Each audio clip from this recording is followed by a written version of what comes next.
Welcome everyone, this is Kerjims channel. Now we are back to our new episodes of two semi-reality champions and comparison featured by Wild League of Legends versus the Mobile Legend Bang Bang.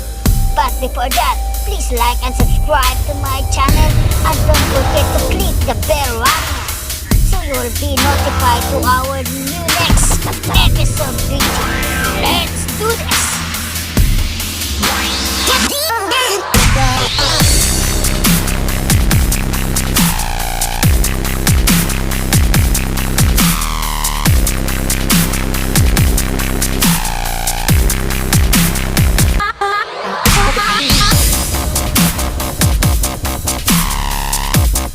Singed is a mobile, tanky fighter who excels at disrupting his enemies and dealing constant damage throughout a fight. One of Singed's defining traits is his ability to kite enemy champions, winning fights almost exclusively by running around. Singed's passive is Empowered Bulwark. A percentage of Singed's maximum mana is added to his maximum health. Basically, if you buy items that give mana, you'll become more durable. Poison Trail is a toggled ability. While toggled on, it leaves behind a trail of poison. Enemies who walk through the poison trail become poisoned and take damage over a short time. Mega Adhesive creates an area on the ground that slows the movement speed of all enemies inside it. Fling damages and tosses target enemy over your shoulder, landing behind you. Insanity Potion empowers Singed for a moderate duration, granting him increased health and mana regeneration, movement speed, armor, and magic resist, while reducing the duration of all crowd control effects on Singed. Singed is an extremely strong laner starting at level 6. I'm playing aggressively against Riven, pushing to her turret. Master Yi shows up to gank as I run. First, I stay in the brush, which gives me more time before being attacked. I turn on Poison Trail and try to make a run to my turret. Once he attacks, I use Mega Adhesive directly in front of myself, which would stop most champions. After Alpha Strike, I have one more trick up my sleeve. When he gets into range, I fling him directly into my turret. Knowing he will run, I land an attack or two, picking up the kill.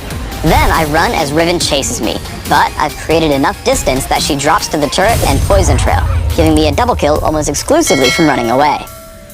Once you've built an advantage, you should definitely press it and dominate your lane. Note that the playstyle here is buying as much time as possible for Poison Trail. Turn on Poison Trail and then Insanity Potion. I aim Mega Adhesive in the only route Riven can take to retreat. Once she flashes away, I use Fling to place her back into the Mega Adhesive. Finally, Poison Trail ticks down the rest of her health and I get the kill.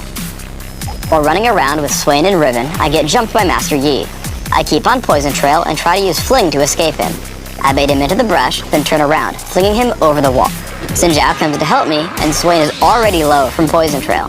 After his first kill, I lend aid with Mega Adhesive, helping him pick up Master Yi as he dives underneath the turret. Your mid-game playstyle is all about building a huge golden level advantage while distracting the enemy team. Once you've completed Rod of Ages, constantly push down minion waves with Poison Trail, then look for nearby fights. Eventually, enemy champions will try to gank you, but with Insanity Potion, Ghost, and Mega Adhesive, you can escape most of the smaller fights. One quick note when playing Singed. You should bind Laugh to something easily reached on your keyboard. Whenever you have downtime in lane, you should laugh at your opponent. It prevents them from dealing tons of damage against you. Now, let's look at a game where it doesn't start so well. At low levels, basic attacks and other abilities can out-damage Poison Trail, so you want to be defensive. Here you can see Jarvan playing aggressively, knocking me up in a minion wave and taking over half my health. Thankfully, I barely survive, but this is obviously not a great start. This trend actually continues for a while, and I start the game 1, 5, and 2. However, after finishing Rod of Ages, I feel confident and have mana to spare. I run through Jarvan's minion wave with Poison Trail and fling him for damage. I keep fighting him until Riven shows up. I start to run, using Mega Adhesive to get them off my back. Poison Trail keeps damaging them, so I run back in, using Fling to damage Riven some more. Basically, as long as Insanity Potion is running, I like fighting. However, I can't dive into the enemy turret, so I hang out around the middle of the lane. I take a little bit too much damage from the turret, dropping to 50 health as Jarvan falls to Poison Trail. Once you catch up, use your tankiness and utility to win fights for your team. Here the total score is 22-19, and I make a big play to win us a fight. Also note that Fling can help or hurt your teammates if they have area of effect abilities. Here we dive into Jarvan, and Fling causes Brand's Pillar of Flame to miss. In a different fight, using Fling actually places Caitlyn in Nunu's Absolute Zero, granting us an easy kill. always be aware that Fling can totally backfire. For runes, I take magic penetration marks, dodge seals, flat magic resist glyphs, and movement speed quintessences. This setup is aimed at giving me a little bit of early game durability and primarily focuses on strong kiting late game, with the dodge seals feeding nimbleness. My masteries are 0, 14, 16, making absolutely certain to take nimbleness and 3 points in strength of spirit in defense. In utility, you want to grab increased experience gain, maximum mana, and movement speed. I also take teleport and ghost, mastering both. Take a point and Fling at level 1 and leave it there. Then max Poison Trail as soon as possible, with Mega Adhesive right after. This skill build is aimed at dealing the most damage with Poison Trail and increasing your utility to the team with a slow from Mega Adhesive. You can max Fling over Mega Adhesive if you want to deal more damage, but I prefer the consistency of the slow. For items, I open with a Sapphire Crystal and 2 health potions. After, I have 2 extremely important buys, an early Catalyst and upgraded boots, either Mercury Treads or Ninja Tabby, depending on the enemy team. If I'm getting enough gold, my first major buys are Rod of Ages and Riley's Crystal Scepter. If I'm dealing with a bunch of physical damage, I'll add Sunfire Cape, Randuin's Omen, Guardian Angel, Thornmail, or Frozen Heart. If I'm worried about magic damage, I'll turn my early Catalyst into Banshee's Veil and add Force of Nature, Spirit Visage, or Abyssal Scepter.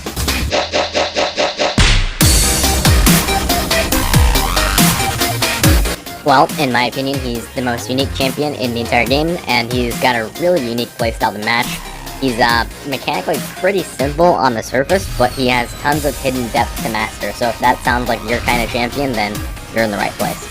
Pre-game. So for your runes, against tanks, you want Unsealed Spellbook, Magical Footwear, Minion Dematerializer, or Futures Market, based on your preference, Time Warp Tonic, and for your secondaries, you want Sorcery, Nimbus Cloak, and Celerity. Against bruisers, fighters, and ranged champions, you're going to want to take Perfect Timing, the stopwatch rune. The reason for this is so you don't have to wait until at a maximum 10 minutes to get your tier 1 boots, because against bruisers, fighters, and ranged champions, it's very important to have your tier 2 boots early for defensive stats and movement speed. Alright, so for summoner spells, Ignite and Ghost is what I prefer for solo clear potential. Different things will work for different people. Teleport, Ghost, and Teleport Flash are also viable. I tend to prefer Ghost into teams that have a majority of melee champions, and Flash into teams that have majority ranged champions. I prioritize Flash if the enemy laner is a ranged champion, or if the enemy team has Jarvan, Braum, or Thresh, since those 3 champions have very CC heavy kits that are really good at stopping Singed if he doesn't have access to Flash. I also recommend taking Teleport into ranged champions specifically, since they're much harder to kill solo and harass a lot, which means you'll often get forced out of lane suboptimally and need a way to minimize your CS loss. Hard or impossible matchups. With Singed, your hard and impossible matchups can be very polarizing because Singed has no access to ranged wave clear, and the damage that he has means that his target has to be behind him for it to apply.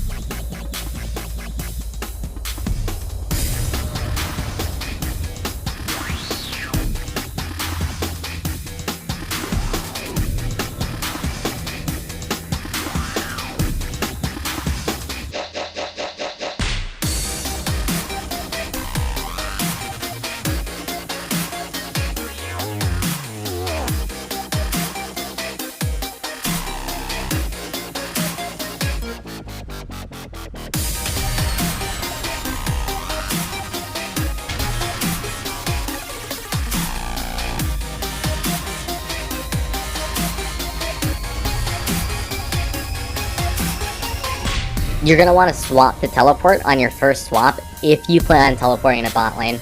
Otherwise, take Smite to seal a jungle camp during your proxy, Heal to escape a gank or tower dive, or Barrier. You want to save big ticket summoner spell swaps such as Flash, Ghost, and Cleanse for later in the game to help make big plays during 5v5 team fights. Swap to Ignite if you're looking to make a solo kill play, or team fight nuke on a fed enemy carry. Let's talk about how to play the current laning phase for Singed, as well as when to proxy and how to do it and why. For your level 1 items, you're going to want to start with a Dark Seal plus refillable potion if you plan on pushing aggressively or going for first blood. Alternatively, you can start Corrupting Potion if you expect to be trading a lot due to the matchup and find yourself needing sustain. Against melee champions such as tanks and bruisers, Allow the wave to push towards you at level 1 by not using your poison trail on the whole wave. Attempt to freeze the wave in front of your tower at level 2. Now, when the enemy player attempts to last hit a minion, try and fling him into your tower to either get a solo kill or the enemy player's splash. This cheese is most applicable at level 2. Against ranged champions, due to the amount of harassment they can deal, it is better to fast push the wave. Now what do I mean by fast push? You're going to want to stand in the bush nearest the enemy tower at level 1. Once the minion wave enters the lane, poison the whole wave while you kite it back into your wave to clear it quickly. Focus on last hits. Expect to be harassed by the enemy laner as you do this, and use your refillable potion as you need it. You can generally do this for one more wave before you need a recall. Try not to get greedy and attempt to stay for the third wave while on 75% health and no potion charges. You'll probably die. Recalling after 2 waves throws the enemy jungler off their highly likely plan to gank top because of your pushing strategy. Once you've recalled, you can use Futures Market to buy the second component of your boots upgrade or a corrupting potion. Let's talk about my boots of speed cheese. Something I've found that can potentially be very effective against ranged top laners to help get through the laning phase is starting boots of speed with the refillable potion in order to rush tier 2 boots as fast as possible.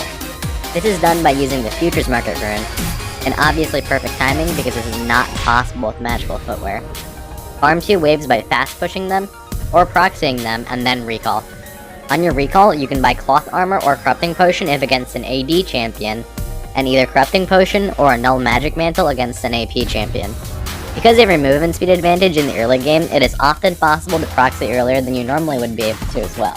Against tanks, I tend to rush Leandries, then upgrade my magical boots, and then go for Rylai's. After this, you have a few options. You can grab Shirley's Reverie if you're ahead and want cooldown reduction and engage power, or you can go for Deadman's Plate for armor, health, and movement speed. You can also go Abyssal Mask for health, cooldown reduction, and magic resistance. In addition to this, your third item can be a ZZ Rot portal for mixed resistances and some side lane pressure. Against bruisers and fighters, you want to rush your tier 2 defensive boots, either Ninja Tabby or Merc Treads. After this, you want either a Leandries or a Rylai's. Leandries for higher damage output, Rylai's for higher utility, and the slow. After you finish either one of these, you're gonna buy whichever half of Rylai's and Leandries you do not have. After this, you're gonna want either Shirelia's Reverie or your defensive item options. Don't forget to use your stopwatch as well. It is possible to upgrade your broken stopwatch into a Zanya's Hourglass or Invulnerability